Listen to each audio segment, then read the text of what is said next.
Assistant General Secretary at the Fire Brigade Union tells this programme that public sector cuts did have some impact on the fire service's response to the fire. From Scotland Yard, joined by Ashish Joshi. Hello to you, Ashish, and more figures coming in all the time.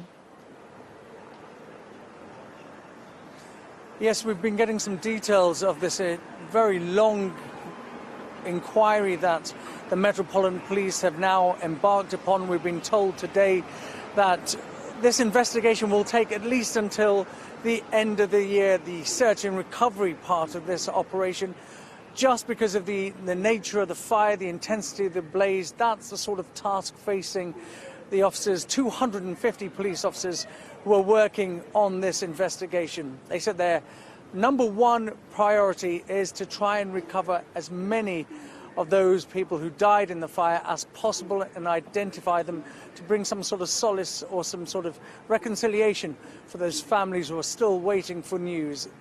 The person leading the investigation, one of the chief police detectives leading this investigation, said she was very aware of the sensitivities involved, but it was impossible for her to give any sort of indication as to exactly what sort of number would be the final total. She said they are working around the clock and they're doing everything they can. The problem seems to be 23 flats in particular. There were 129 flats in Grenfell Tower.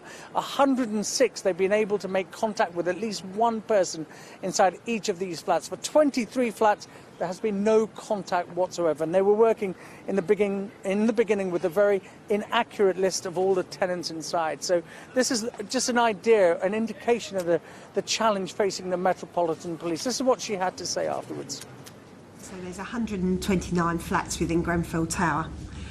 We, the police, have spoken to at least one occupant of 106 of those 129 flats.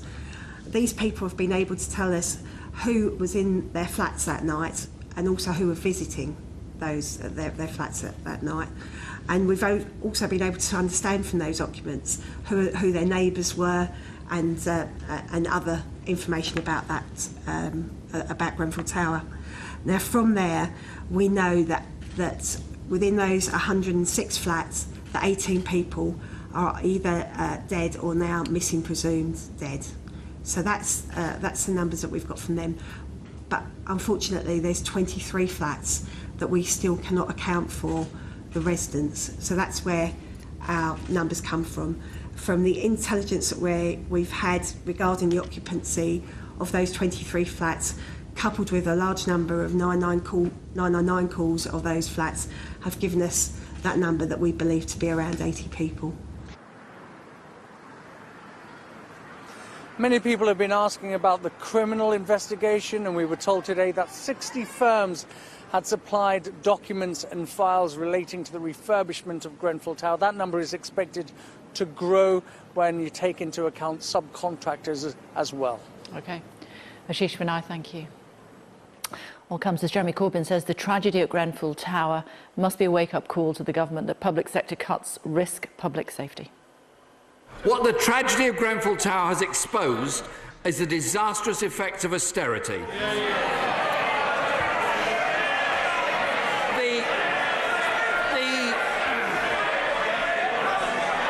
Mr. Speaker, this disregard for working-class communities, the terrible consequences of deregulation and cutting corners, I urge the Prime Minister to come up with the resources needed to test and remove cladding, retrofit sprinklers, properly fund the fire service and the police, so that all our communities can truly feel safe in their own homes.